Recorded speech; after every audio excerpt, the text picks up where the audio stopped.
First of all, I would just like to introduce, to give some background information on our two speakers today.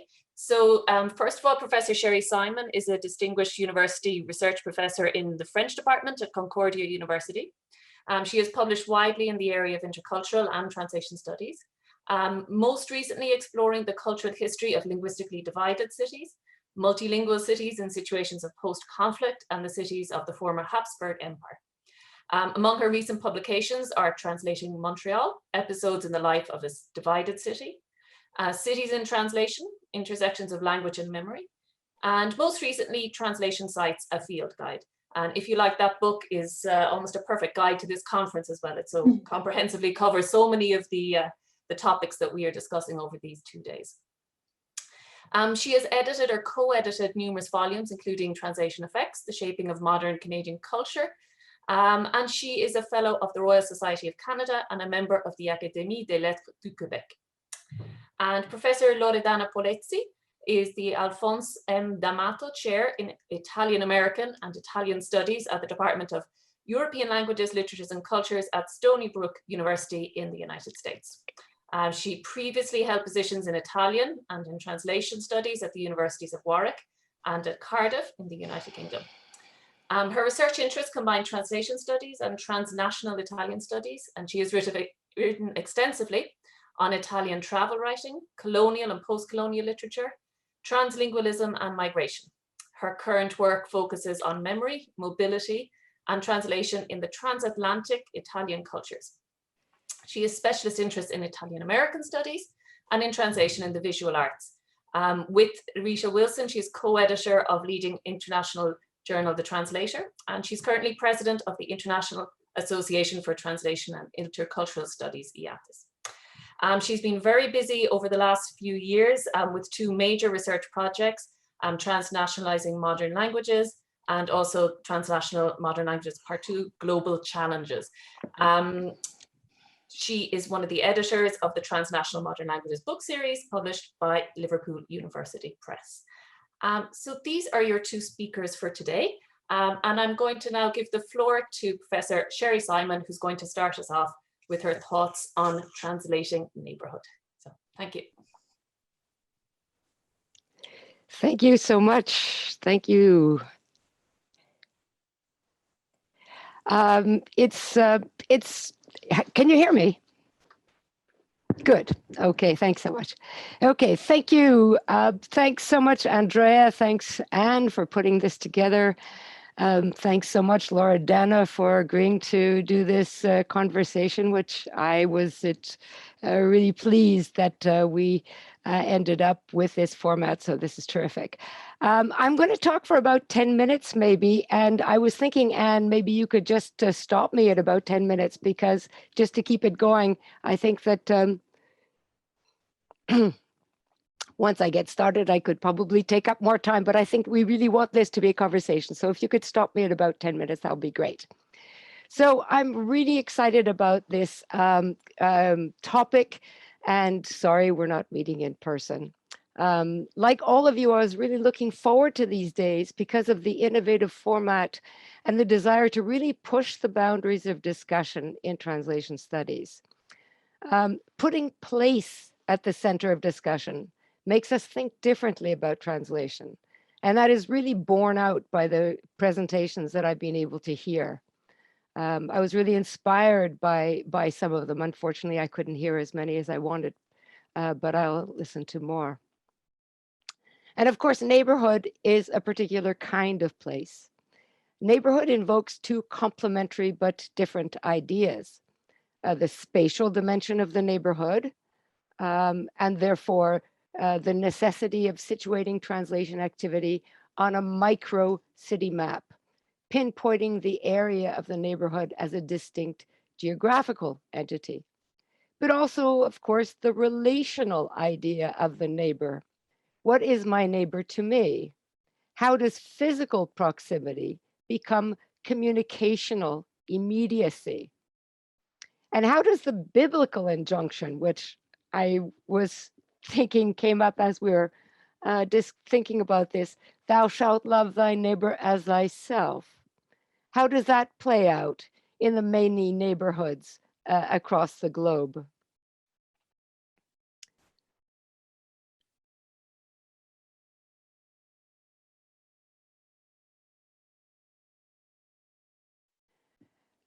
The idea of the local carries with it a kind of fantasy of immediacy, a short, straight line between physical contact and effective communication.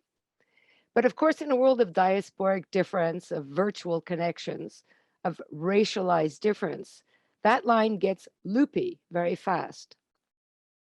Neighborhood is associated with the familiar, the everyday, the experiential, realities you can speak about because you have lived them. And so leading to auto-experiential methods of description analysis. So today we heard about ethnographic analysis, which I think comes very much with the idea of neighborhood, as well as concepts of inclusion and exclusion. And those were very beautifully covered, I thought, in the through the ideas exploring music. I love this idea of audiotopia, which I would like to further explore. So I'd like to take up the invitation of the organizers to see neighborhood as an invitation to explore a series of productive questions in translation studies about the way that place both situates and complexifies the idea of translation. So here in these opening remarks, let me give just two examples, very brief and incomplete. One, the neighborhood as a micro context of the city, sharing its broad history, but proposing a slightly different narrative of everyday life, a narrative of the everyday defined by the materialities of streets, cafes, churches, synagogues. So my interest in translational cities began in my neighborhood, where I listened daily to interactions that contradicted the official version of Montreal's language story. While the newspapers spoke of antagonism between English and French speakers, I was hearing conversations and seeing messages that included blended forms of expression, as well as translations across immigrant languages. I began to investigate the built forms, the literary history, and the language flows of this micro context. And I understood my neighborhood as proposing a counter narrative to that of the city, one where polyphonic mixing was the norm rather than the exception, and where translation held the key to its cosmopolitan identity.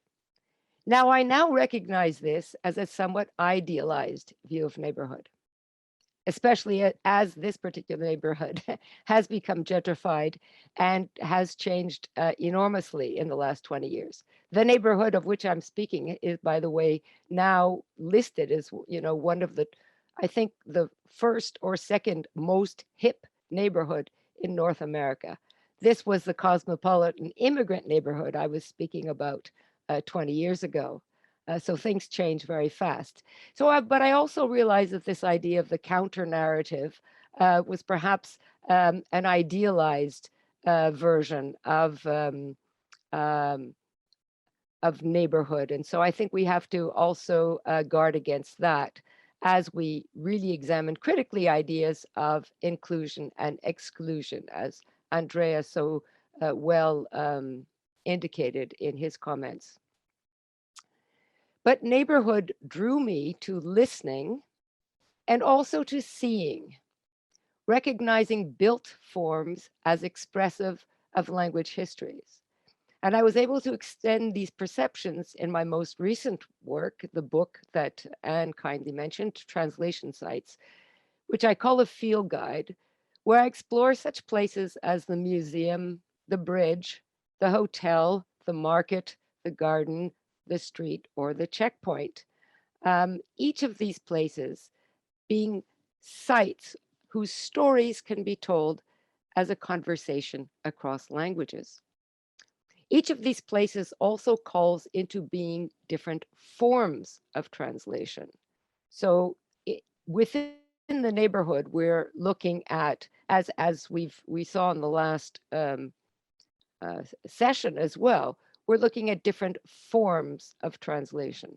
So translingualism for the market, for instance, what I call as if translation in the museum, where minority languages are called upon to look as if they are the equivalents of majority languages. Or activist translations as they take place in the streets, in the kinds of translation that accompany such events as the student demonstrations of 2012 in Montreal, or the events of Tahrir Square in Cairo. So that first, my experience of neighborhood and my experience of my research, I think I draw on two main concepts: the idea of neighborhood as counter-narrative, without hopefully leaning too much into an idealized idea of this counter-narrative, and neighborhood as an explosion of kinds of translation that we see as we explore the everyday. The translation really atomizes into fragments, and we see so many types of translation. That was my first point on neighborhoods. My second point has to do with proximity. So neighborhood brings into focus the idea of proximity, immediacy, closeness. Does physical proximity attenuate difference, as we might think?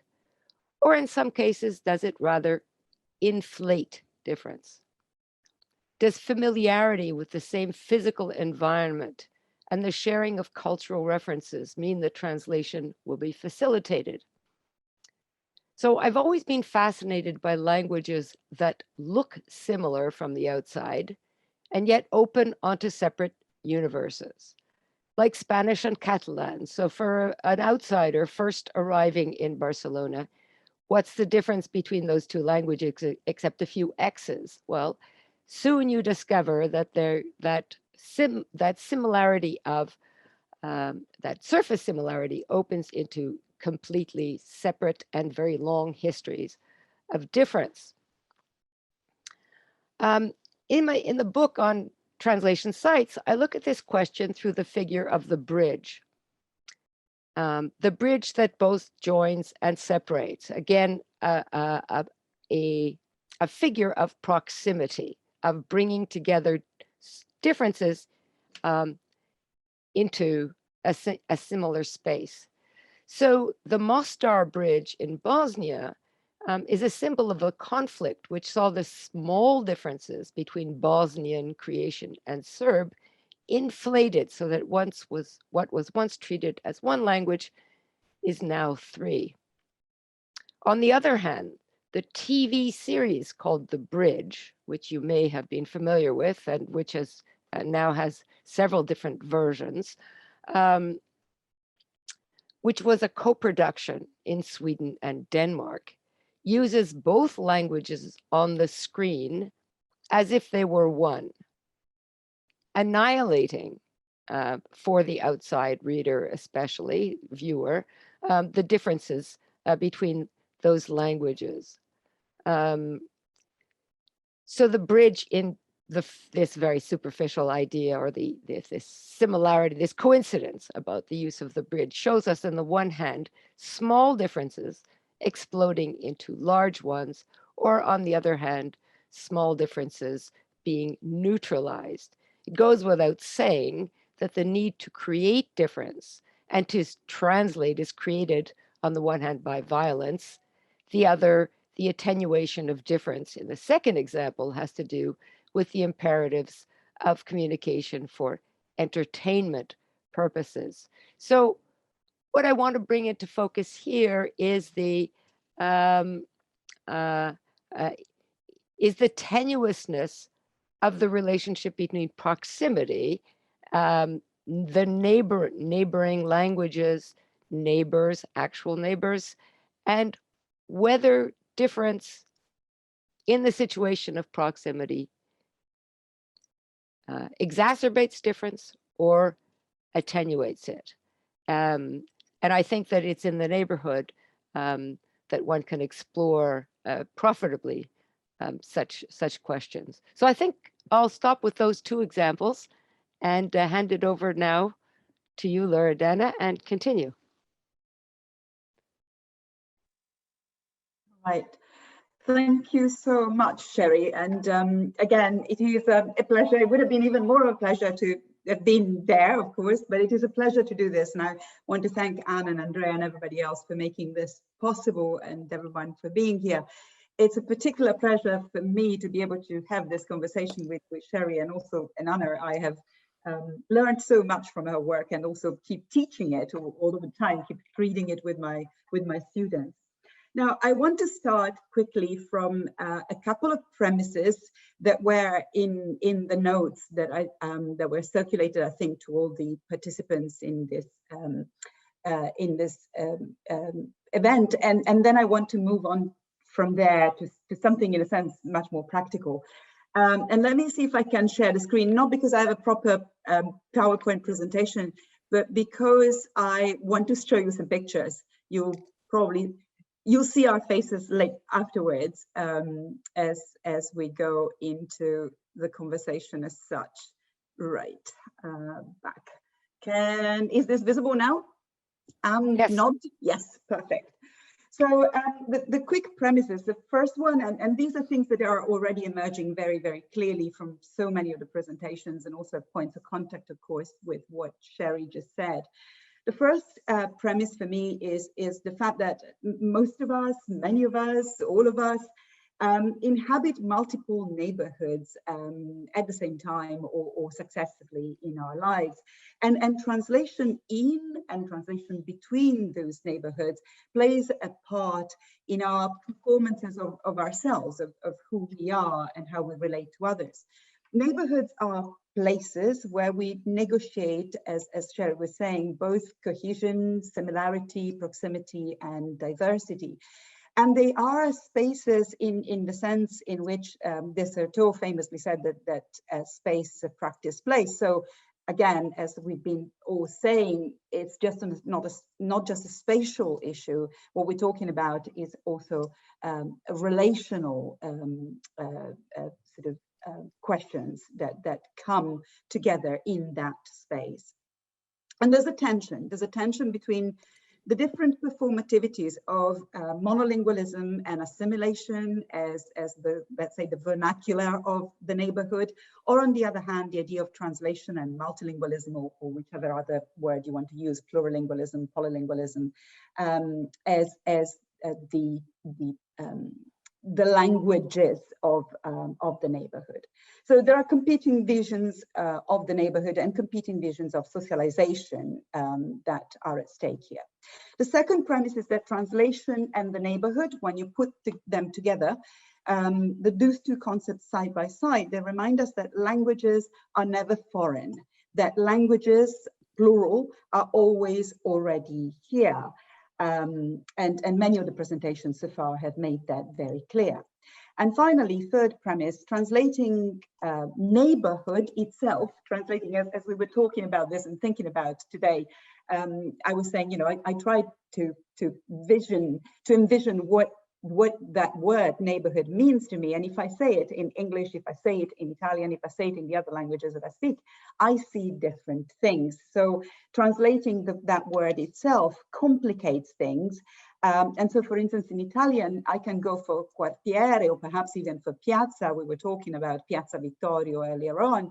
And that gives me very much the space. But when I think of vicinato and of vicino and vicini, that is, the emphasis is on the social relationship there, for instance, because it's about the people and the closeness.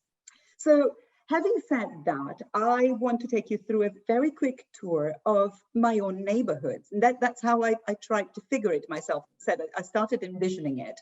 And so I started to think, okay, what are the neighborhoods of my life? And Sherry was talking about how Montreal shaped her research. And well, in my case, there is a number of neighborhoods that come up into my mind. And all of them query to a certain extent. So in taking you through this little tour, I want to also talk about some of the expectations, the assumptions that we started to discuss this morning that we can query when we start looking more closely at neighborhoods. So the neighborhood of my childhood, you have it in front of you. It's not exactly the view that I had from my house. It's an aerial view, but the view I had from my house as I was growing up is pretty similar. It's likely to the left of where you're seeing this. It's Cortona, Tuscany, Italy. As central as it gets, as far from borders as it gets in many sense, also as monolingual as it gets, or at least those are the tales and those are the narratives with which I grew up and into which I was educated.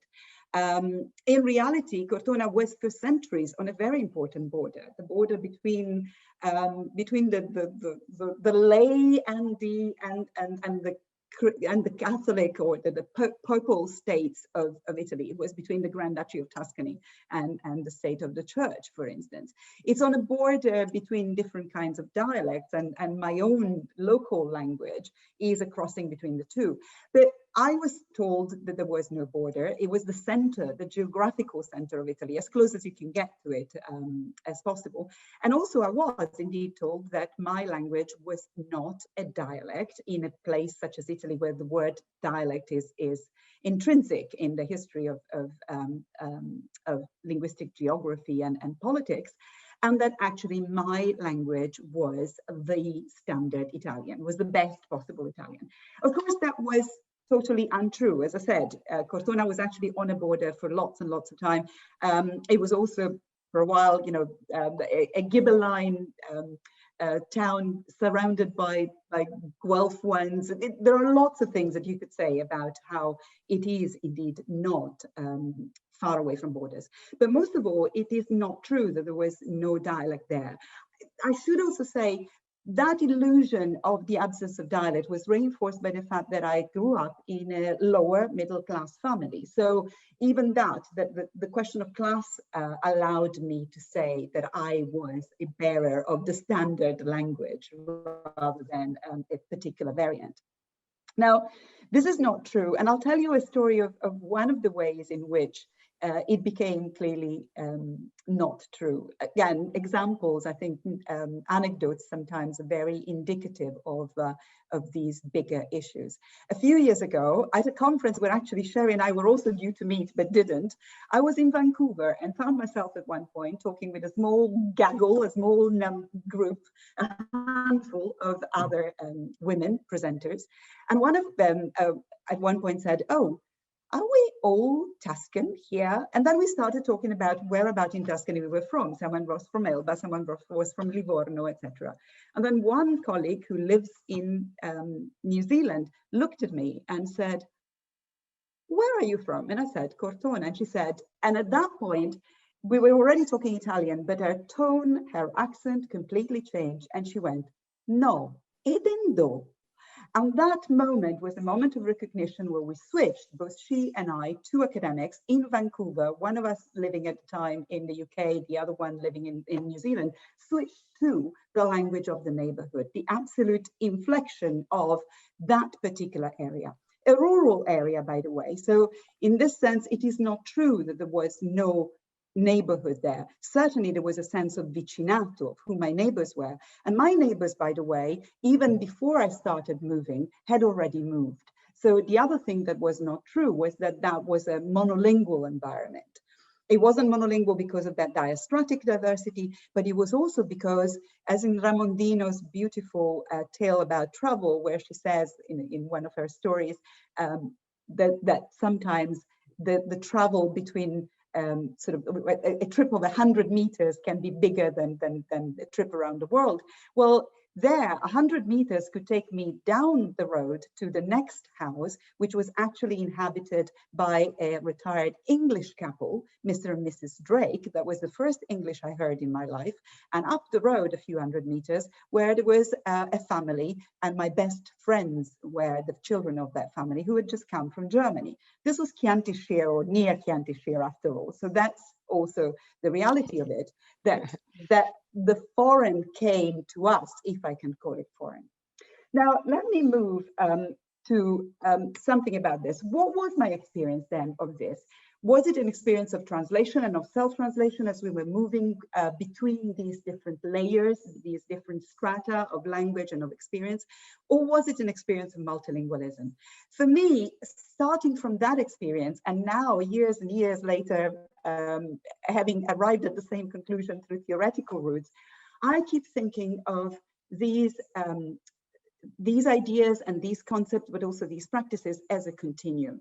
And I often use that picture you see there, which was taken from an Italian newspaper a few years ago, asking the question, is this an example of translation? Is it an example of multilingualism? In practice, in our neighborhoods, in our everyday lives, can we tell the difference? Do we know whether that sign you see there in Chinese and in Italian is an example of translation, is an example of self-translation? Is it an example of multilingualism?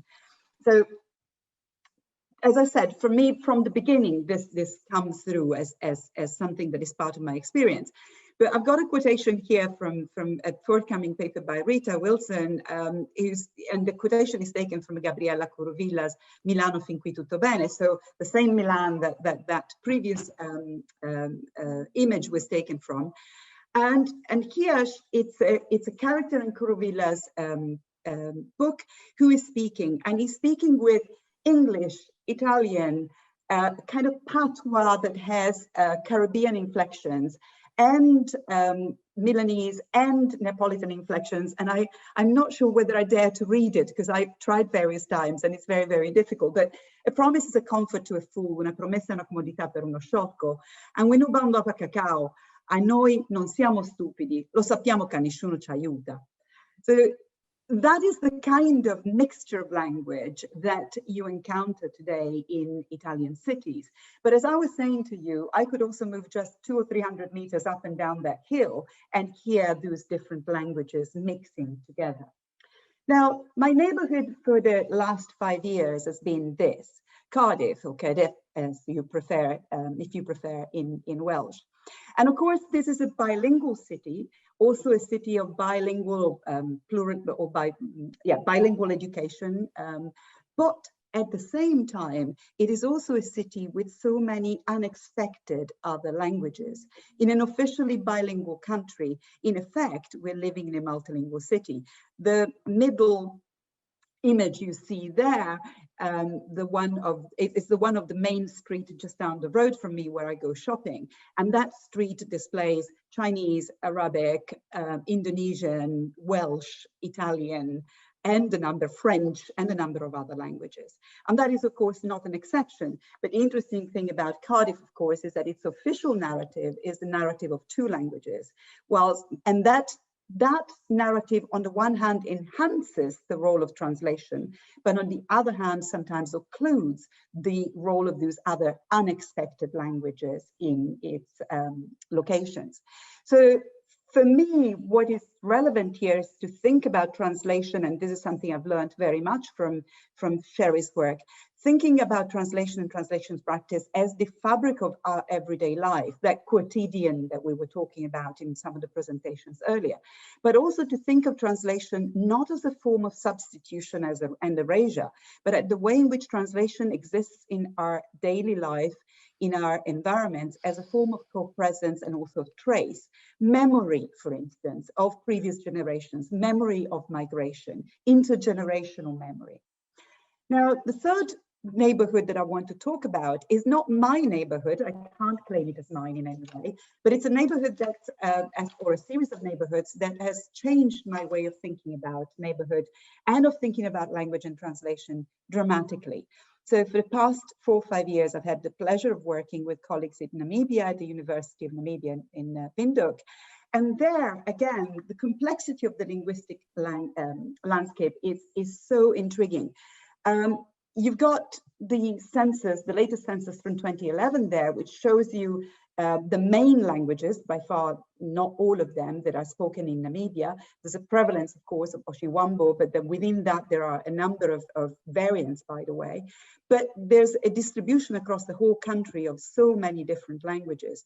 And here again, the distinction between translation from the top down and translation from the bottom up is so important and so visible, and the distinction between linguistic practices and linguistic and language policies is so impressive.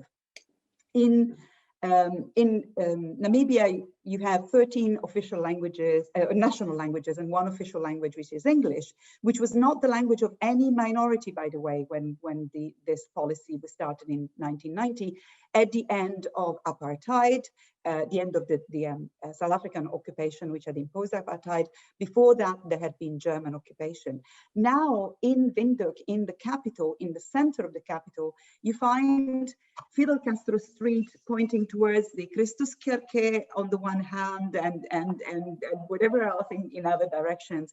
There's a crossroads where Florence Nightingale Avenue crosses Bachstrasse, for instance. You also find monuments which are still there, which are monuments to the soldiers who were killed during the German fight with the Namaradama, and they're actually commemorating the Germans who were killed there. This is still in the center of Windhoek.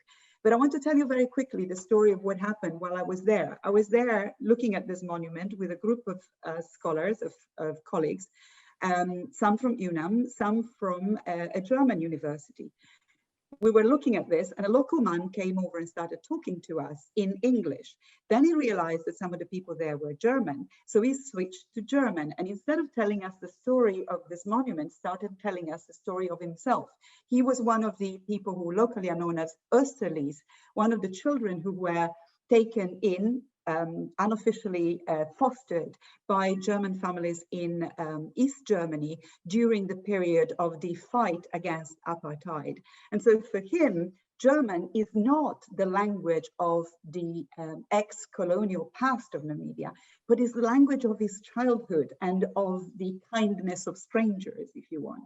So that's the sort of complication that you get there. And then in just without going in much further, but in Windhoek itself, you have classes of students where that is the answer that you get when you ask how many people here speak 4 or more languages. Those are the hands that go up. You have places like KATATURA where neighborhood is synonymous with the location, and the location is the ex-place of apartheid, but now the place of constant shifting in new waves of migration towards the rural center. And so also the constant shifting of languages, of mixture of languages. And you have also experiences of translation like the one you see in the picture where you see musicians and dancers there. That is a multilingual, multi-ethnic group playing together with some women on stage. And the guy dancing in the middle, this was the end of the concert, was the translator who had made it possible for all of this to happen, who was invited on stage and started dancing away. So he's now changed my image of the translator as someone who actually produces that kind of performance. And I want to, and I want to mention from Namibia, I ended up also working in Zambia, and this is a picture I took of a performance of Commedia dell'arte, which mixes Venetian masks with traditional African masks, performed in Lusaka about a year and a half ago. So again, the places where translation can take us within a neighborhood, but in these international circuits. Now, I am just about to leave for my next neighborhood, and I don't know which one to show to you, because it could be the picturesque, stereotypical image of Long Island. It could be, of course, the hoods in New York, which have been made famous by Spike Lee and so many others.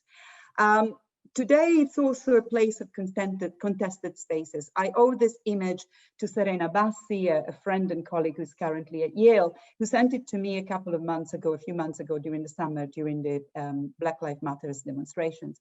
And I want to finish with this, because this image taken in the middle of an American city tells us that if we are to create more inclusive, more hospitable neighborhoods, we need to see translation, we need to see languages, we need to see who is learning whose language and who's translating for whom. And we need to have that made visible rather than shifted away from the forefront. And it's only in that way, I think, that we can build more hospitable and more inclusive communities. And I'll finish there.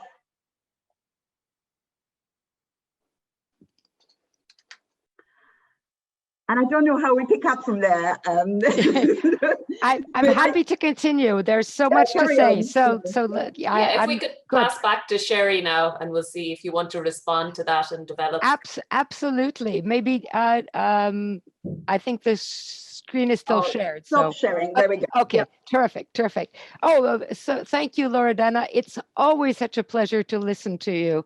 You know, I've heard, even though we haven't met, I've heard many of your talks, and they're always so entertaining and so full of information. And Cortona, I spend my summers there. So we really have a lot to speak about, and I'm so excited. I was so excited to see it there. So I never thought of it as one of my neighborhoods, because of course that's the way we think of neighborhood, isn't it? We have certain ideas about neighborhood, and I would never have extended it to Cortona. But now that I think about it, I have spent a significant amount of time there, and there's lots to say. So thank you. I pick up from so many of lovely things that you said. Languages are never foreign, so that is something that I tried to say about Montreal. It seems like a very obvious thing to say in English, I think.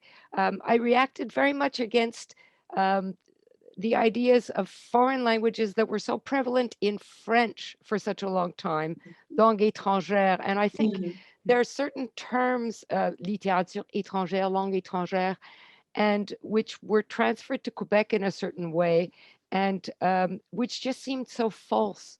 And I just really appreciated hearing that.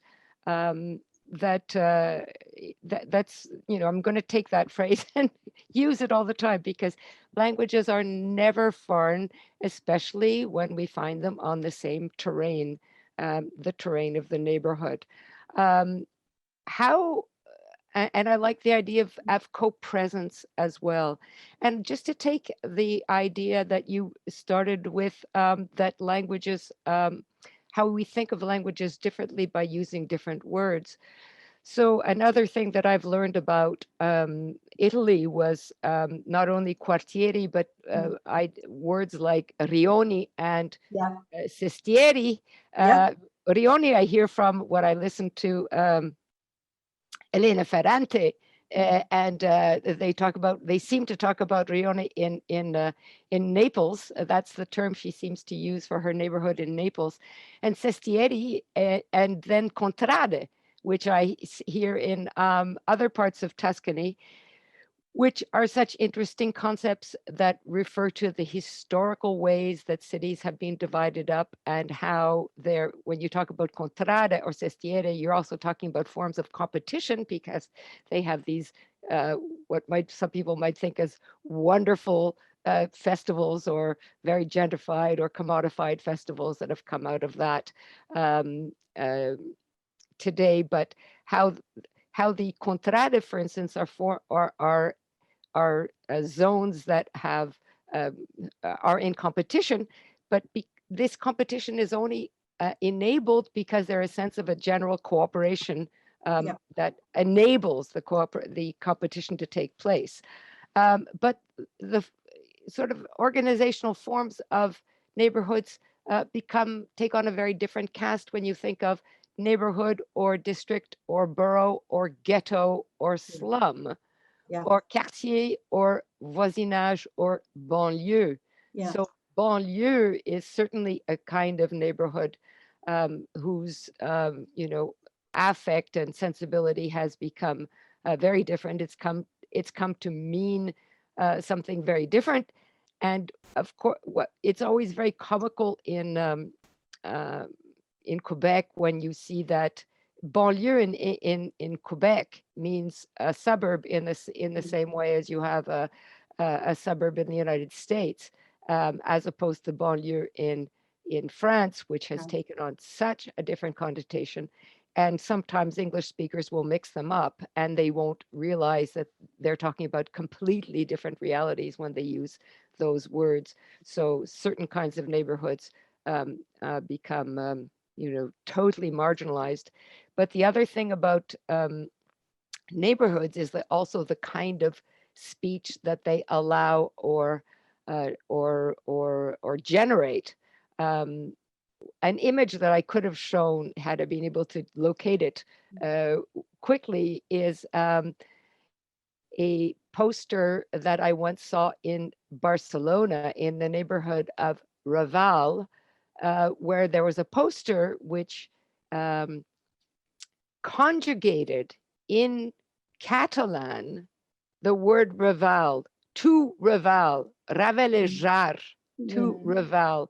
And then that to Raval was also translated into Pakistani, into Urdu, into Arabic, into the other languages of the neighborhood.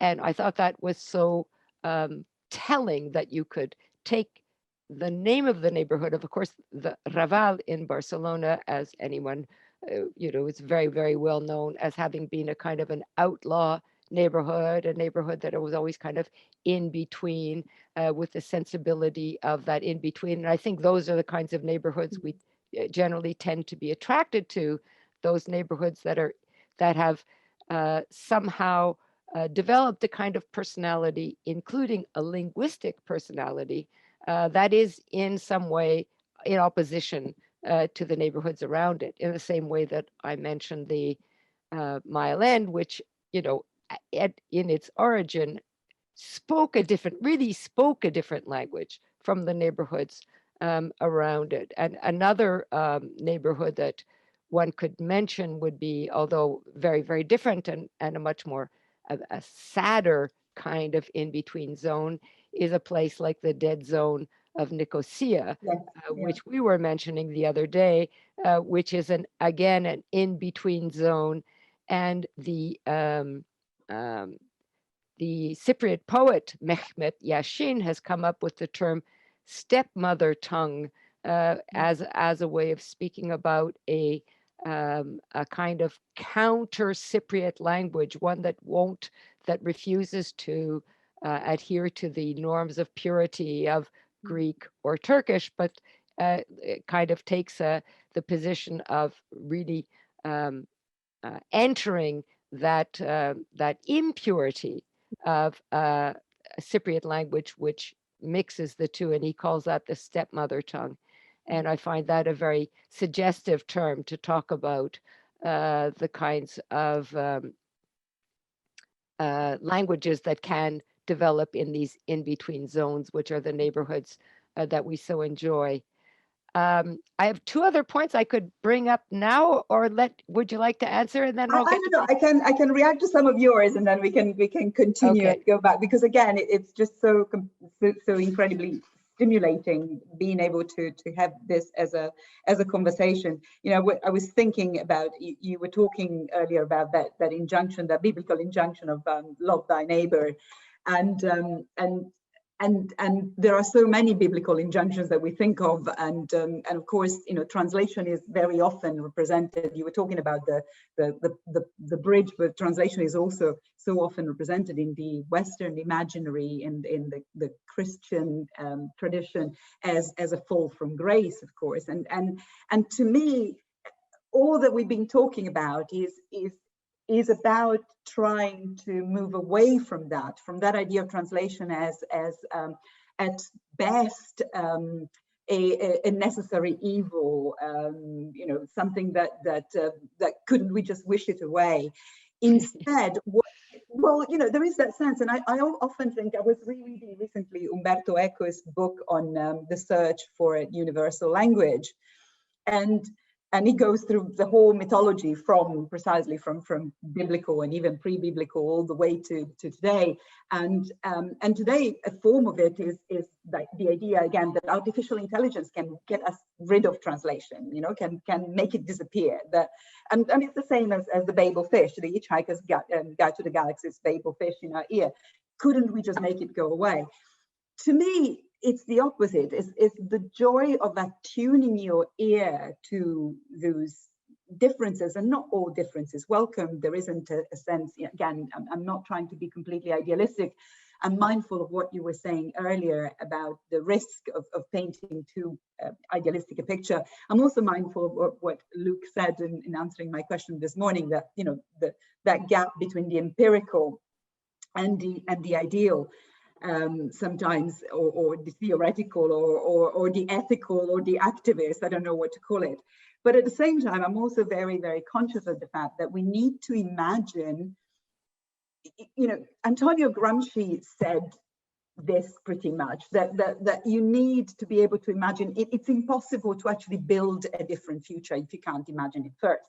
So we have to make the effort to imagine something that is more inclusive, that is better, that is, and for me, that's got to do with learning to love translation, learning the desirability of translation, learning the fact that there is a richness there.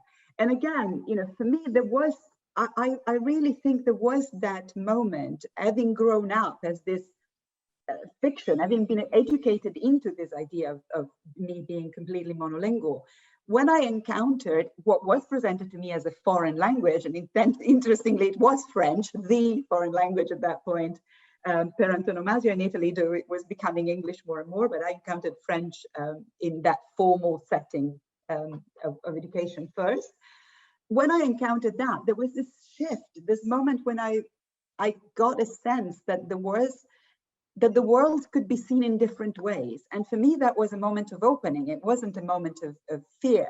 So I suppose what I'm saying is that so much of what you were talking about, and I think also what I'm talking about, is also to do with affect, with the way in which we are educated into feeling about our communities, about how the role that language plays within those communities, about cooperation. You know, for the past few months, I imagine all of us that are on this call pretty much will have relied so solidly and more than ever on our neighborhoods and on our neighbors, because of the way that we've been confined. I had never spent so much time in one place, I think, for the past few years at all. Absolutely. And yet that community, in a sense, has been so resourceful precisely because it is so diverse. And yes, where I am is also a gentrified part of Cardiff. But at the same time, I was able to find, because of the diversity of that neighborhood, I was able to find pretty much everything I could possibly want or need as someone who's used to traveling and going around. I could find it within a square mile or even less of my house. And I think there is a sense in which we sometimes forget to see these things or forget to think about them. The other thing I want to say, and then I'll pass it back to you, is about this question of you know, the mother tongue, the stepmother tongue. In Italian, a linguist recently also came up with the label of lingua filiale, the language of the sons and daughters of migrants, you know, the way in which the second and third generation bring language into the space of the family and mediate with the space of the neighborhood. These are all very interesting images, and yet, there's a bit of me that, just like with langue étrangère, you know, foreign languages, lingue straniere, that wants to get rid of this, because I keep thinking about what it is that we do every time we, you know, these are very powerful images. If you think about it, we have mother tongue. It's Sheldon Pollock, actually, who says at one point in one of his essays on Sanskrit, it's only in the modern age in modern Western age of the nation, that the idea of a mother tongue to be loved and never betrayed in all exclusivity becomes so important. It was never so before. And so this idea, you know, it's the mother tongue attached to the, I don't know, fatherland, motherland. In Italian or in French, of course, we have la mère patrie, father and mother together. You're dead. You know, there's no way out. But this idea, this biologizing of the language about language, which basically tells us you have one mother, you have one country, you have one language, you have one community, you have one neighborhood. While in fact, the evidence tells us, the evidence for you in Montreal, the evidence for me in Cortona, and it couldn't be more further apart in a way, but the evidence pointed us in the opposite direction, didn't it? Yes. And I think, again, a very quick anecdote, and then so yours. While working in Namibia, I was talking to a colleague there once, who was a medical expert and an academic, and I was raving against this idea of mother tongue, et cetera, and the exclusivity of monolingualism. And he looked at me and said, look, in many of our kinship systems here, you can have more than one mother because your mother's sisters are your mothers. Yes. So why can't we have more than one language? And I was like, yay.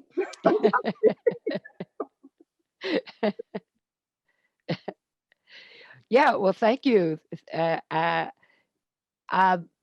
All that, speaks very much to me. And just to continue what you were mentioning, Sheldon Pollock, I remember reading many years ago, but it struck me so strongly, Antoine Compagnon in French, who it's so the entities that line up are not only sort of territory and author and national language, but actually the text itself, because the idea of the discrete text, which was so formative in translation studies and in the very concept of translation, he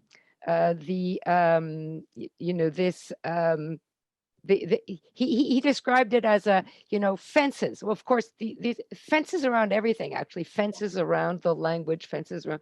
Someone who's doing very interesting work actually in French is my colleague Myriam Suchet, who has a huge project at the currently about putting into question the whole idea of French mother tongue or French language altogether, the very idea of the language. So yeah, I agree with absolutely everything you said. Top down, bottom up. I think that's also a very very important way to think about. And I loved your last that poster you had of a from Black Lives Matter. That seems so telling. The point I just wanted to bring up was, what's the opposite? I often say to my students, when they're doing, they're arguing something, and I say, well, sort of, what are you arguing against? Maybe that'll make it more clear. What is the thing? What is the opposite of the thing that you? I'm not sure what the opposite of a neighborhood is. I was thinking, I just want to give this one example because I found it so telling. So Cees Notenboom is a Dutch essayist. He's got some wonderful essays about traveling, something. Yeah, exactly. I know him as a travel writer. Yes. Right. Yep. And he has a book called The Nomad Hotel, and he talks about hotels and hotel rooms. And he says that at the beginning of the book, he says, when I was young, I was thinking that I would become a monk. And I went to see this, the superior, and he said, well, I don't think you're really cut out to be a monk. But he really had thought he would be a monk. And in fact, he became a traveler. I mean, he became a nomad. He became exactly the opposite. What is, the monk who is every day in the same place, doing the same things, becomes a kind of ideal. And he calls this, I actually forget the exact term, but it's the exact opposite of traveling. And the ideal is to be in one place, in the same place, doing the same thing every day, speaking the same words, going over the same thing. And then he becomes the exact opposite. And I realized that the monk's cell becomes a hotel room. How many hotels have you stayed in where, it's been a renovated convent? Yep. So in fact, it's not the spaces themselves that define what happens in them. You could have the exact same space and the space tells a completely different story. Yeah. So in fact, it's the languages that emerge from those spaces. It's the stories that emerge, it's the narratives that emerge from those spaces that define the nature of the spaces themselves. So I guess we could say the same thing about the neighborhood. You could have the exact same kind of space, the exact same elements in conjunction, but it's the stories, it's the interactions, it's the relations that define what is translational. Yeah, I think, you know, one word we haven't mentioned, having spoken about mothers and mother tongues and having spoken about all these other things, but one word that hasn't come up so much in relation to neighborhood today is the notion of home, which is another of these incredibly powerful notions, of course. And very often the neighborhood is also defined like that. It's the place which is where your home is, and it's also the place where you feel at home. But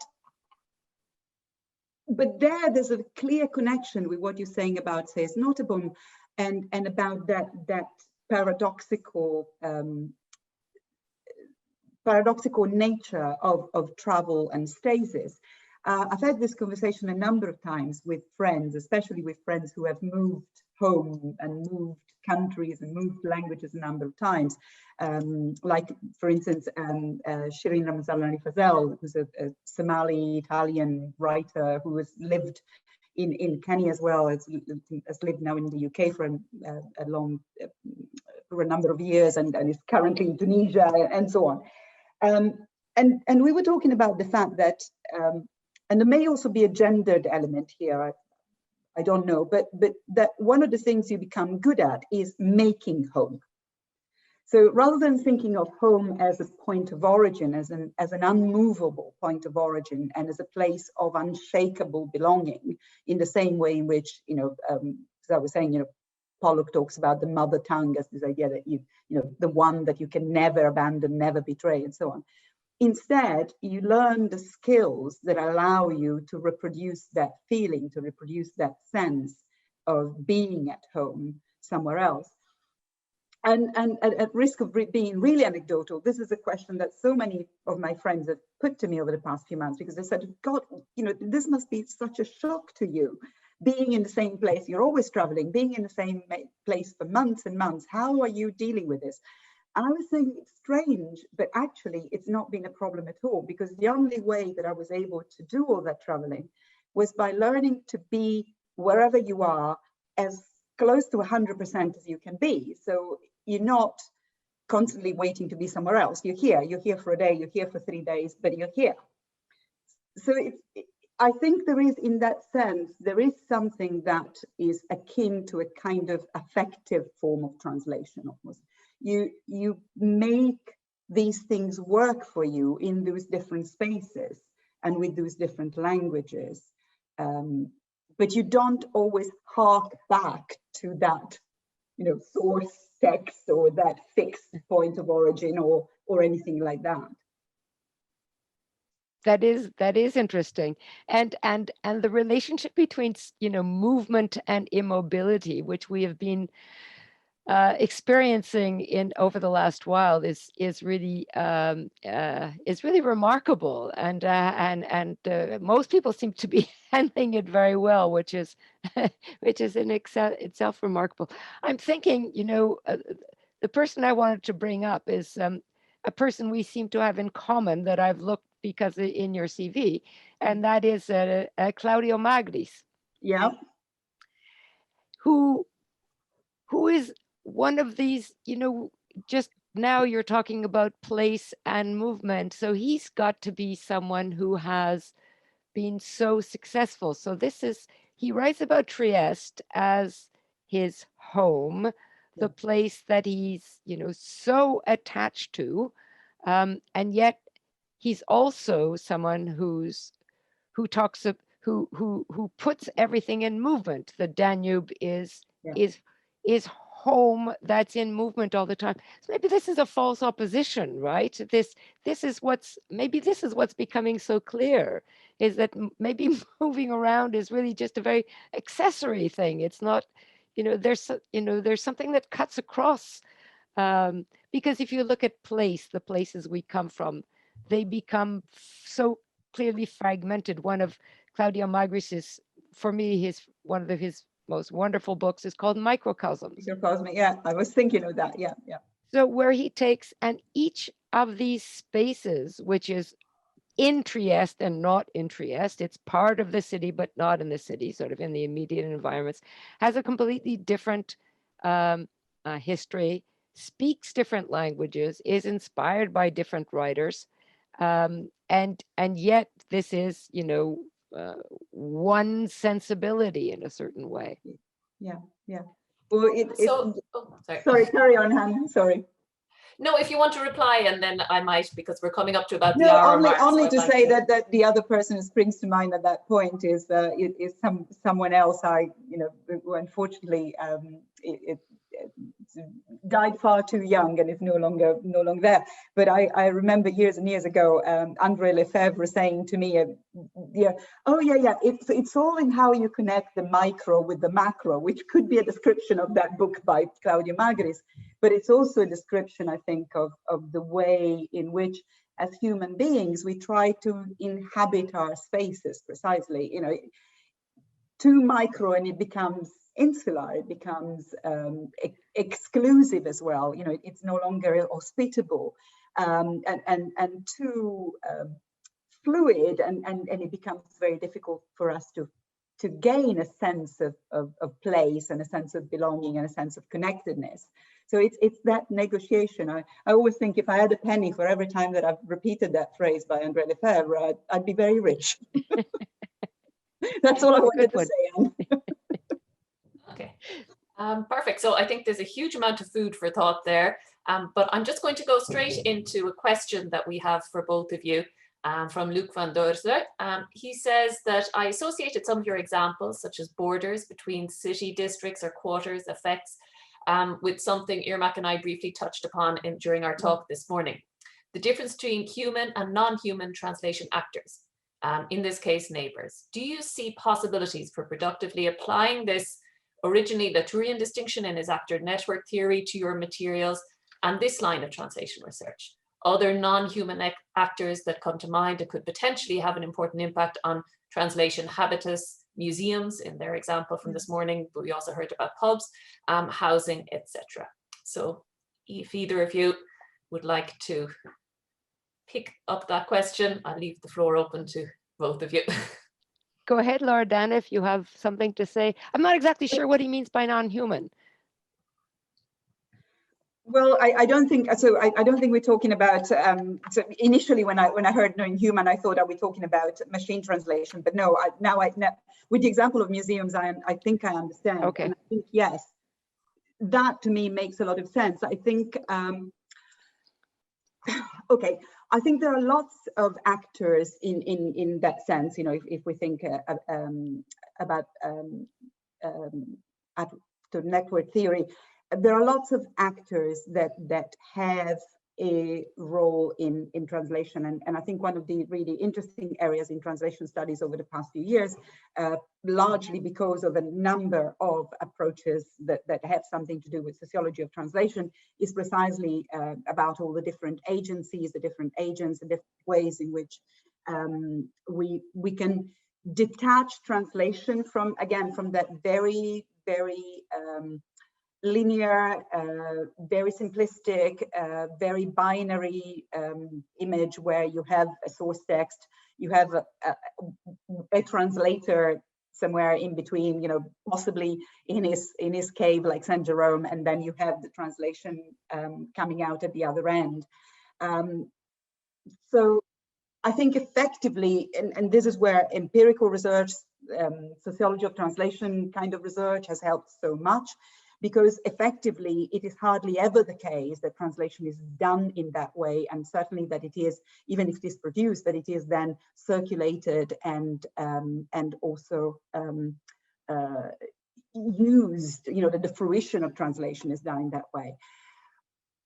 I think in that image of top down and bottom up, very often we think in this kind of binaristic way, where there is the top is something like the state, And so you have, language policies, educational policies and politics and so on. And then at the bottom, you have individuals and the everyday, the quotidian. But in between, there are all those other actors. And it is fundamental what happens there. So whether it is museums and how museums become conscious and aware of the importance of language and of translation, whether it is health, whether it is the legal system, whether it is, there are all of these different, but also think of associations, for instance. So when I was talking earlier about the spaces of communities and not thinking of translation as erasure, but thinking of it as co-presence, I was thinking, for instance, of intergenerational networks and the way in which memories pass through generations, very often through processes of translation. But the traditional model in migrant communities, for instance, is the idea of language maintenance courses, for instance. So you're trying to keep alive something that is dying. Well, I think if you get away from that image and you think much more in transnational, transgenerational networks, what you see is then, French or Italian or Somali or whatever else it is being transformed as a language through these processes and through these networks. So I think there are agents also of that kind that can help us to transform our communities in ways that are much more sensitive to language.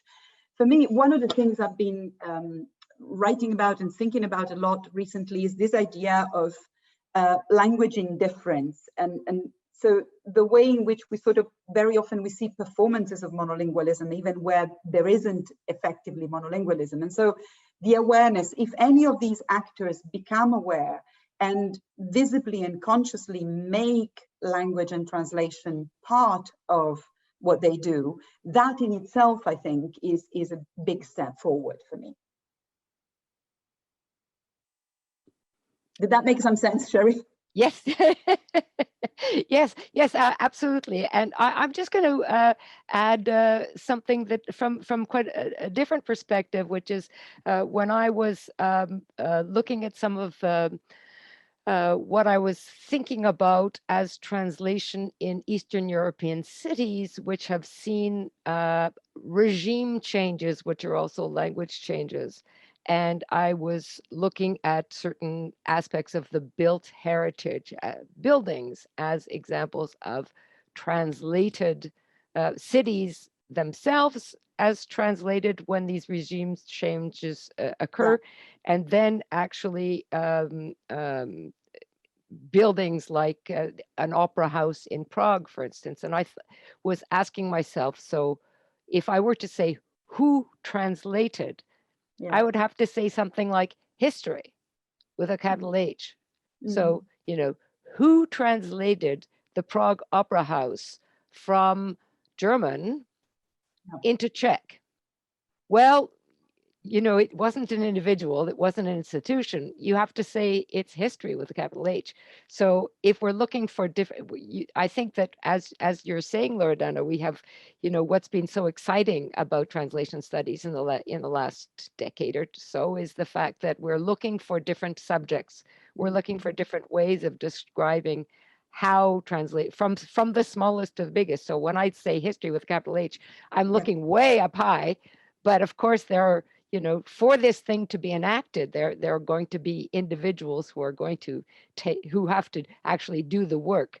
But the agency for this, or the authorization for it, or the authority, comes from something much larger, which is this clash of historical circumstances, history, ideology, violence, war, and these are, we could call different forms of agency, I think, as well. Yeah. Thank you both. Which I think is pretty much the other question that we have, isn't it? Yeah, if you want, we can segue straight into that. A question from Rachel Love, who's wondering if one possible opposite of the neighbourhood could be the detention camp centres of temporary permanence, as they are known in Italy, especially if we're thinking about the voluntary movement, shifting relationships and the concepts of home that characterize the spaces that you're discussing when we're discussing neighbourhood. So, yeah, I mean, for me, the question there becomes very much, well, it's a double question. There are two key things that I think about there. One is the question of porousness. So the kind of picture that we've been painting is the picture of a reality which is much more porous than perhaps the top-down image gives us. So where people move between languages and where neighborhoods are much more diverse, et cetera, than one might expect. But at the same time, there's also a biopolitics of language which tends to or tries to make those spaces a lot less porous and a lot more enclosed. So the reaction, if you want, is the building of walls. It's the metaphorics of bridges and walls. I'm doing something in a couple of days for a European Union event on translation, and I had to record for that my own presentation, and I started it by talking about the metaphor of the bridge and thinking about the architect Piano this summer inaugurating the new bridge that he designed for Genova, the one that collapsed. And in that talk, he actually said, all I want for this bridge, all I desire for it is that it will be loved, that it will become part of this community, and it will become part of its everyday life, and that people will love it. It's born out of tragedy, and I hope that people will love it. But it's that idea, can we, as Sherry was saying, bridges are not necessarily just trait d'union, they also are dividing, they can be both things. And so the question is, can we use translation, can we use those bridges, if they are bridges, in ways which are enhancing and making more visible the porousness of our society. I was reading for the whole summer, but I spent one morning a week reading a book by Maria Lugones, Pilgrimages, Peregrinajes, and she talks about translation in there, and she says that translation is needed to show us that actually our lives and our worlds of sense are much more permeable, are much less divided than we think. And I think translation has to try to do that, but it is fighting against that other metaphorics, which is the metaphorics of walls, and is the metaphorics of camps, and is the metaphorics of where the control of the body and the control of the language go hand in hand. Yes, that's a very, very good question. In my class and this summer, we've been looking at the work of Barbara Moser-Mercer, who is extremely inspiring and who takes the space of the refugee camp and who uses that space in order to train translators to train the refugees to acquire skills in interpretation. I think it's an extremely inspiring project where the needs of humanitarian communication are allied with the opportunity to train refugees and give them some sort of ticket that can possibly allow them some mobility. Yeah, it would seem that in many cases, the idea of detention and camp and would be the absolute opposite of translation, that what is possibly translation when mobility is absolutely zero, when rights are zero, when humanity is zero. There's also been some inspiring work on Nazi concentration camps by Michaela Wolf. When I first saw that work on Nazi concentration, I thought, how can you talk about translation in a context where you have some people who are considered humans and some people who are considered non-humans, just to get to the very worst connotation of that term. And yet in that research on concentration camps, we learned that yes, the concentration camps were multilingual spaces where forms of translation were life affirming in certain cases. So there's also, translation, surveillance, reception centers, all the ways in which translation has served to to be part of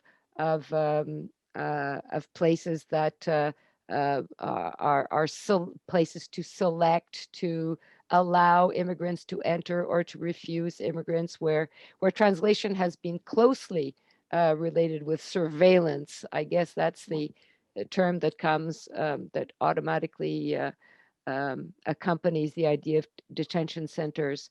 And so that can't be excluded either. Of course, translation has all those negative connotations as well. And translation, or the absence of translation, again, can be used in both ways. Right. So translation as a form of control, and again, think of how Naoki Sakai has written about it in the context of Japan, for instance, as a way of regulating. And of course, there's all the work that's been done, for instance, on fascist regimes, and how fascist regimes use translation in order to regulate what the porosity of the border, precisely, again. Yes. But also the absence of translation. It was only a couple of weeks ago, I have, for my, I don't know, it is not even a perverse pleasure. It's not a pleasure at all, but unfortunately, I have been collecting, terrible pieces of news that relate to translation that come up sort of far too frequently. And a couple of weeks ago, one of them came from some of the camps on the border between Mexico and the US, and concerned the accusation that a number of women had been submitted to surgical procedures without full consent, because effectively one of the reasons, if not the main reason, was that they had not been offered any explanation of what was going to be done to them in translation, so that nothing was offered but English, and therefore they didn't know what they were consenting to. So, camps can be places of translation, or can be places of the denial of translation. They certainly are always multilingual spaces, almost by definition. Yeah. Okay, can I just briefly act the devil's advocate here in terms of what are we arguing against, to draw out, I suppose, some of your thinking about what translation brings to the table. I suppose it's been swirling around here. And Loredana, you put up, is this translation or is this multilingualism? So if we were to substitute the title of this conference and in the discussions, instead of saying translation, just say multilingualism in the neighborhood, and all the elements of that, eliminate the word translation completely. What have we lost? And why? What does translation as a conceptual term, as an academic means of inquiry, as a historical, also at this stage, approach to the multilingual? What does it bring to the table? What do we gain from using this framework to discuss the neighborhood in this manner? Mm-hmm. Sherry, do you want to go first? I would, because I actually, this is something that I have spoken about, and I'm not sure. I'm sure that Loredana has some ideas on multilingualism that would nourish my thinking. But in my mind, multilingualism calls up a kind of a liberal, plural multiplicity of languages that that circulates in its own spaces. I often think of the map of New York, these maps of cities that the MLA has a map. It's the map of languages in New York, and it shows you, like, there are 500 languages spoken in New York City. Fine, but where are these languages spoken? Who speaks them? How important are these languages? And what are the relationships and connections across these languages? To just, people love numbers and this, and lists, and numbers and lists are as if that actually tells you something about the actual linguistic reality of a place. So to me, especially starting my work in the context of Montreal, where you had two strong languages that were ever in conflict and ever testing the boundaries and trying to move, you know, and take over and occupy territory. Well, how did multilingualism tell you about that? To me, these were absolutely translational issues, because it was a question of incorporation and occupying territory and substituting one language for another. So I think that, to me, the operative word in there is connection. Yeah, yeah. Okay, I promise I have an answer to that question, which is literally one sentence long, but before I do that, just a tiny little bit of suspense. No, before I do that, I suppose we should say something about terminology, because and I'm guilty there, because I said, when I said, you know, multilingualism, and I said, or whatever else you want to call it, because it's such a minefield. Now, the thing about multilingualism is that it's associated very often with the silas image. So you have multiple languages, but the emphasis is on each language occupying its own space. Then there's the question of multilingualism, of course, is also immediately associated, because of its closeness and the prefix. So it's associated with multiculturalism, and so immediately it gets associated with a particular political, ideological, historical formation. You can have a whole series of other words. Of course, there's plurilingualism. Now, plurilingualism, for me, it's problematic as an Italian, because as soon as I say it in Italian, plurilinguismo, it sends me back to the whole of the Italian history of the questione della lingua, and all the way to the philological tradition up to, for those who happen to know about these things, continii, etc., etc. And that's not what I want here. It sends me off on a tangent. At European level, of course, there is even an official distinction between multilingual. Multilingual applies to countries, communities, and plurilingual, which is when you're talking about the repertoire of a single individual. So that's yet another different way of understanding these two things. Then you have things like heterolingualism, which, of course, you know, Rainer Mellard, Renier Grutman. When I used the first time I used that image, by the way, was I was doing two plenaries, one after the other, at Aston University with Rainier. And he was talking about, he had this image, and he was talking about multilingualism and translation as two sides of the same coin. They are attached, but they never touch. And I was saying, well, that is fine and perfect from a kind of top-down perspective. You know, if you talk about politics and policy and language policy, and of course, you know, this is a Belgian who's speaking as a Canadian sort of resident, so fine. But in practice, how do you distinguish whether it's one or the other? And so there is that. But there is heterolingualism. Then there is also, of course, now translanguaging. And I discovered only 2 weeks ago that translinguality in the States means something completely different from translanguaging as I sort of understand it, which is coming from Li Wei, Ophelia Garcia, and others who work on the area, where it's all about the fluidity and the movement between languages and using multiple repertoires as one, rather than even code switching, which is somewhere in that direction, but not the same. So it's a minefield, okay? But the short answer to your question is translation is vital there, and it's a variation of what Sherry said. It's vital there because the point is the mobility between languages. So for me, and this is true also at the level of education. So as someone who's worked all our life in a school of modern languages in one place or another, for me, the point of language education is not to create another native speaker. For me, what distinguishes a good linguist is the ability to move between languages, which is the definition of translation, if you want. So it's not about the silences. The point is all about in that ability to move. Okay.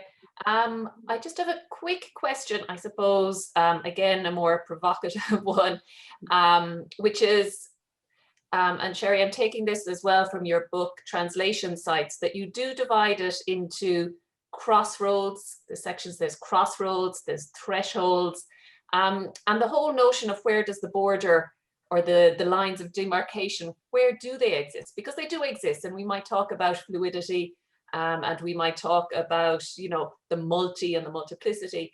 But where do your understandings, and I think Sherry used this very interestingly in your book, you know, of this idea of crossroads. And I think we started off today, and it's no coincidence that we start off today with in Trieste, which is a wonderful point of departure. But it is these places on the border, and it is these cities like Montreal, like Trieste, like Barcelona, that we come back to because they are fascinating, because they are on this border linguistically, territorially, geographically. And there is this notion of a threshold linguistically, geographically, that we encounter in these fascinating places. So although we might talk about fluidity, why is it that we are drawn to the borders, to the conflict, to these, you know, fascinating sites of difference?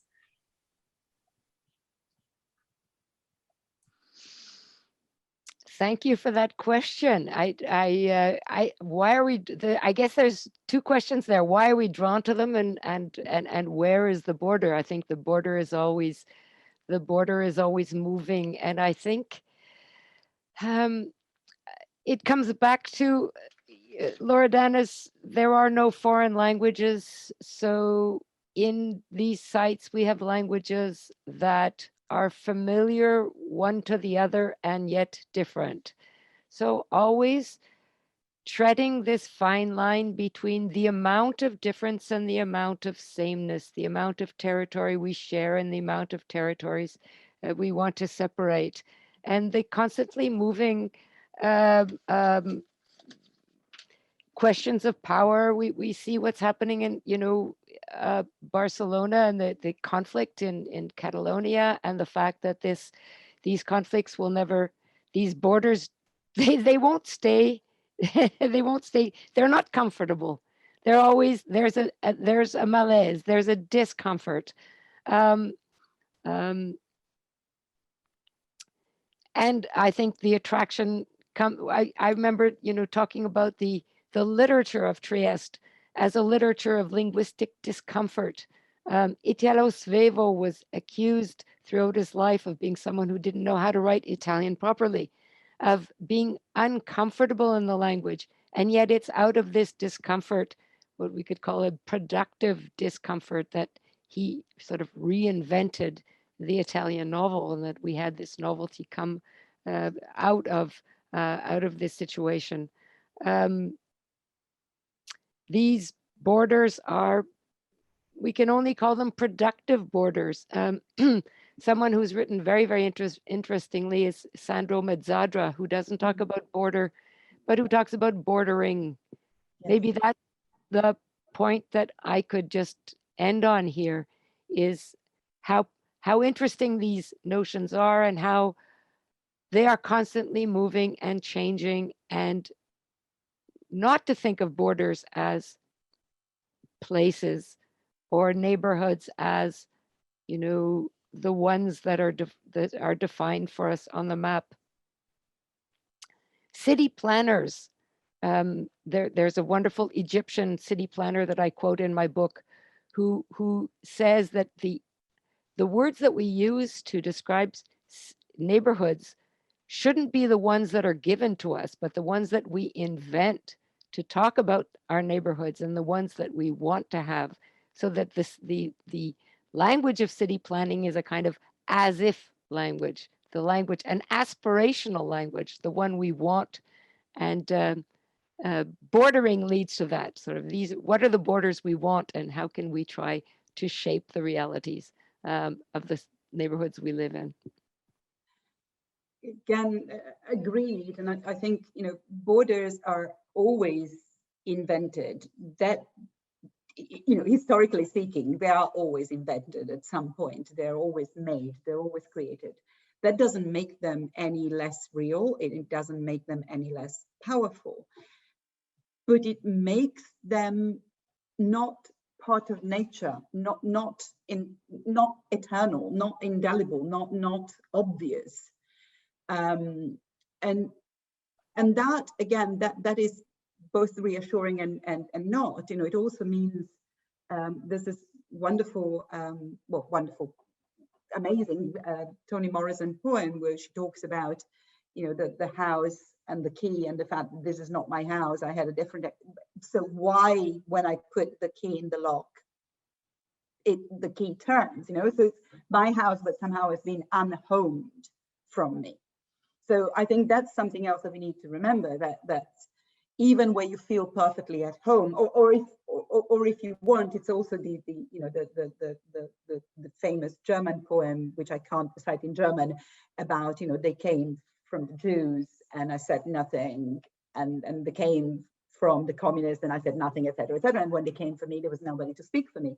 I mean, it's that sense in which we can always be unhomed. There is no security in staying within a border. And how microscopic can it become? So if we're thinking about languages rather than political borders, you're absolutely right. Yes, there are, you know, linguistic geography tells us that there are such things as thresholds, precisely. And so the question of intercomprehension or lack of intercomprehension and so on. But historically, when you look at this, it changes all the time. What do we perceive as different or same is learned. You know, my way, even in my first language, the first one I spoke, which is Italian, my voice is distinctive, my pitch, my tone, my this, my that, and my the other. But you and I will agree that a certain sound that I have produced is the same sound, because we've agreed that there's a certain level at which difference is no longer audible. And then where do we put that threshold where something has become something else is cultural, is not natural. So even at that micro level, the border between different languages is a border that is human made. I'm not saying it doesn't exist. I'm not saying that we all understand, you know, I'm not saying we all have the gift of languages. I'm saying these borders, however, are constantly shifting, and that is the important thing to remember. And we may gain or lose in that game. Okay, great. Thank you very much. We have another question, again, to deal with change and change in the neighbourhood, which is the advent of what Chris Gordon calls the scary elephant in the virtual room, was machine translation, becoming an active, viable alternative to human translation, even in the domain of translation at the level of neighbourhoods. I'm just going to read his comments here. Neighbourhoods are local, dynamically defined by neighbours, powered by humans. Machine translation is algorithmic, statistically programmed by humans, but dynamically reprogrammed with neural machine translation and actuated by machines. As Dorothy Kenny at DCU, amongst others, points out, one of the major problems with machine translation is that it gives power over translation and thus language mostly to multinational firms, largely outside local or even national controls and motivated by profit, not culture. So the question is, what are the ethical and practical dimensions of machine translation for neighbourhoods, and how should the translation studies community react to this threat? Okay, can I go on that, because I've got to be in my bonnet about that, but it's okay, I don't know if it's precisely about neighbourhood. I think it's beyond neighbourhood. Here is where the bottom up and top down are absolutely fundamental. So if you're talking bottom up, machine translation, artificial intelligence, whatever resource is great. You know, translators and users of translation need all the help we can get. Where is the problem? Any instrument is a fantastic instrument, but we remain users of those instruments. So, you know, if machine translation facilitates, even if it is, you know, an app on a phone, but you have a user who is self-aware, who is aware of what languages do, who is aware of linguistic and cultural difference, who is aware of the fact that they're using an imperfect tool which needs human intervention to be used to the best of its effect, then I don't have a problem. Where I have a problem is where the myth of the perfect language is sold again to and by states or huge institutions, hugely powerful institutions, where what is being peddled is again this myth whereby we can wish and whisk difference away. We can make it disappear and the machines will do it for us. That is problematic and that is dangerous. And one of the dangers I see here is in the division that is being created in some places between translation and mediation, where translation is perceived as this kind of automatized possibly, well, something that it is possible to make automatic. I don't know what the word is that I want to invent.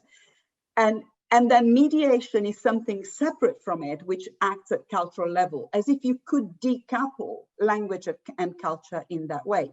So take that example I gave you before of the women in that camp at the border between Mexico and the US. What is it that they're in need of? Is it translation, as in some form of machine translation? Is it mediation, as in cultural mediation? Are the two separable? And for me, the danger happens when that separation is being brought in and when it is being perceived high up as a way of not paying for translation, as if translation were incredibly expensive, which it isn't, by the way. A couple of years ago, someone gave me the official amount for, I think it was the official amount for 2016 or 2017, something like that, of how much the whole of the translation, not the interpreting, but the translation EU machine costs per capita to European citizens. And that's 1 coffee per head.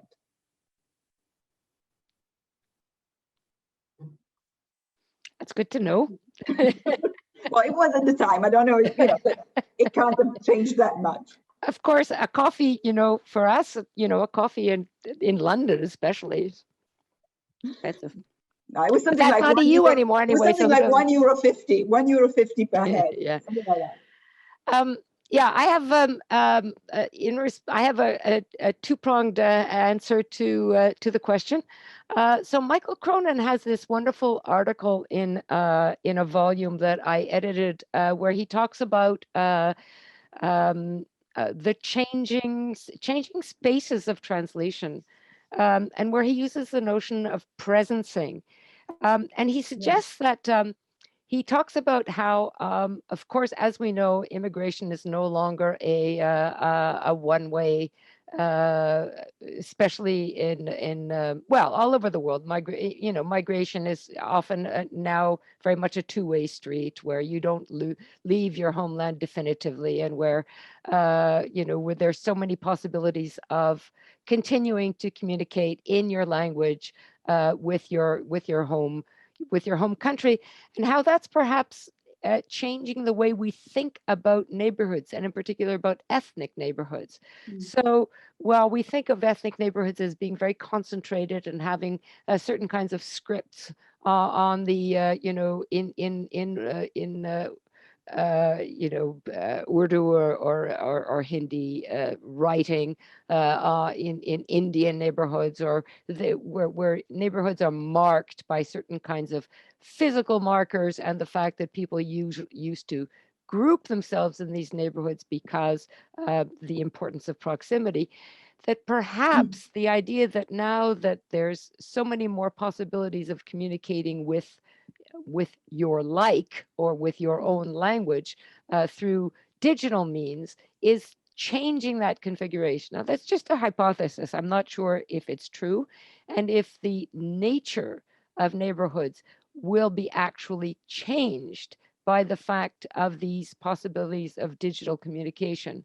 But it's kind of an interesting idea to think about, to what extent the communication that we yearn for, the communication with with our semblable, with the person who speaks our language or who has our origins, whether that yearning can be satisfied by a digital communication, and therefore neighborhoods will be constructed in different ways. I mean, it's interesting just to think about as a hypothesis. I'm not sure if it's happened yet, but are those two types of communication, totally complementary, or would one take over from the other?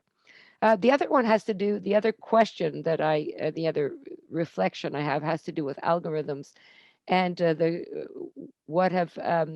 I think we don't have to be afraid, as Loredana says, we can use all the help we can get, and algorithms can be our friends.